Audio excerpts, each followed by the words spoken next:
ឆ្នាំម្សាញ់កាលពីឆ្នាំចាស់អ្នកឆ្លងកាត់នៅការទទួលខុសត្រូវនិងបទពិសោធន៍ជាច្រើនដែលជាដើមទុនសម្រាប់ផលិតនៅផ្លែផ្កានិងលទ្ធផលឆ្នាំថ្មី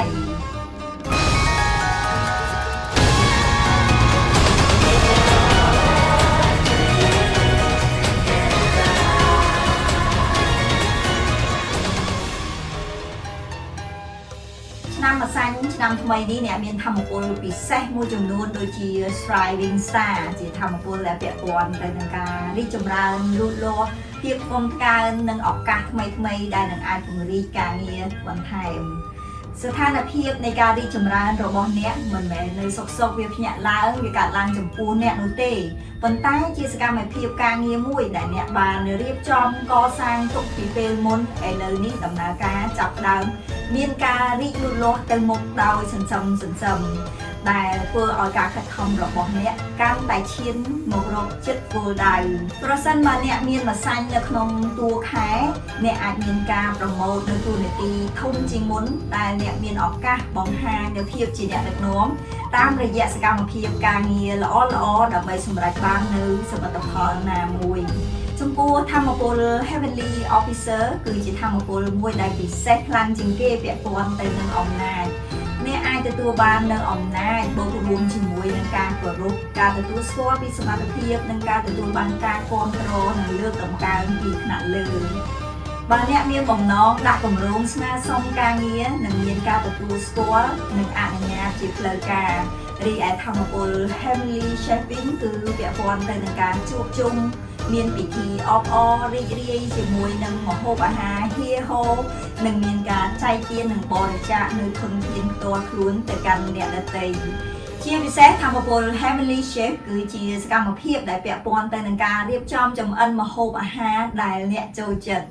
រីឯធម្មពលពិសេសមួយទៀតនោះគឺ Surpassing Pass គឺអ្នកអាចមានជាលទ្ធផលអាចជារបបកំហើញដ៏ថ្មីស្រឡាងឬក៏ជាគំនិតដែលចេញពីភាពក្លាហានដែលអ្នកចង់សាកល្បងនឹងការផ្លាស់ប្ដូរនៅលើរឿងអ្វីមួយដែលថ្មី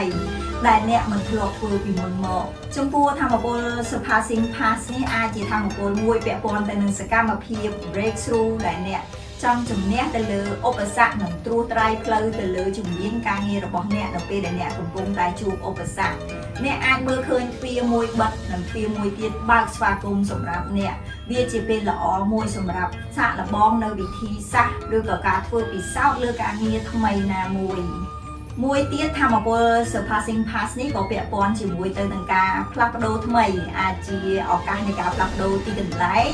ការធ្វើដំណើរទៅកន្លែងថ្មីការផ្លាស់ប្ដូរទិសដៅការងារថ្មីស្វែងរកឱកាសថ្មីដែលនឹងមានការរីកចម្រើនជាងមុនក្រៅពីនេះអ្នកក៏មានធម្មពលអវិជ្ជមានមួយចំនួនដែលត្រូវការពារទុកជាមុនផងដែរគឺធម្មពល Heavenly Officer Charm អ្នកអាចមានបញ្ហាពាក់ព័ន្ធជាមួយនឹងកត្តាប្រឈមមកគ្នារវាងមនុស្សដែលមានអំណាចដូចគ្នាដោយសារតែអ្នកចង់ការពារនៅសិទ្ធិអំណាចមុខមាត់និងឥទ្ធិពលផ្ទាល់ខ្លួនដោយសារអ្នកនិងភាគីម្ខាងទៀតសុទ្ធតែជាមនុស្សដែលមានការគាំទ្រទាំងសងខាងចំពោះដំណោះស្រាយដែលអ្នកអាចមានគឺជាយុទ្ធសាស្ត្រមួយដែលជាជំរឿនទី3ដែលជាចំណុចរក្សា space នៃទំនាក់ទំនងល្អអ្នកទាំងសងខាងរយៈពេលវែងចំពោះធម្មពល Sickness Charm វិញគឺពាក់ព័ន្ធទៅនឹងបញ្ហាសុខភាពបញ្ហារាងកាយចុះខ្សោយងាយនឹងមានជំងឺឆ្លងងាយនឹងរងសម្ពាធ stress ការងាររីឯធម្មពល Broken Star គឺពាក់ព័ន្ធទៅនឹងស្ថានភាពប្រែប្រួលនិងឧបសគ្គដែលទាមទារឲ្យអ្នករៀបចំការងារការផ្លាស់ប្ដូរឡើងវិញភ្លាមវិធីដោះស្រាយអ្នកអាចប្រើប្រាស់ធម្មពល Surpassing Pass ដើម្បីគ្រប់គ្រងស្ថានភាពនេះ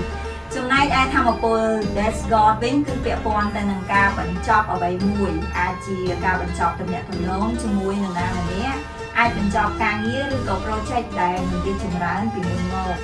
ចំណុចវិជ្ជមានដែលខ្ញុំមើលឃើញអំពីធម្មពលមួយនេះប្រសិនបើអ្នកមានការងារណាមួយឬមនុស្សណាម្នាក់ដែលជាប្រភពនៃមេរោគឬក៏ជំងឺឆ្លងដែលបង្កឲ្យកត្តារាំងស្ទះឧបសគ្គផ្សេងចំពោះការងារសំខាន់វាជាឫសគល់មួយដែលយើងត្រូវដោះស្រាយមុនគេដើម្បីឲ្យមានការរីកចម្រើន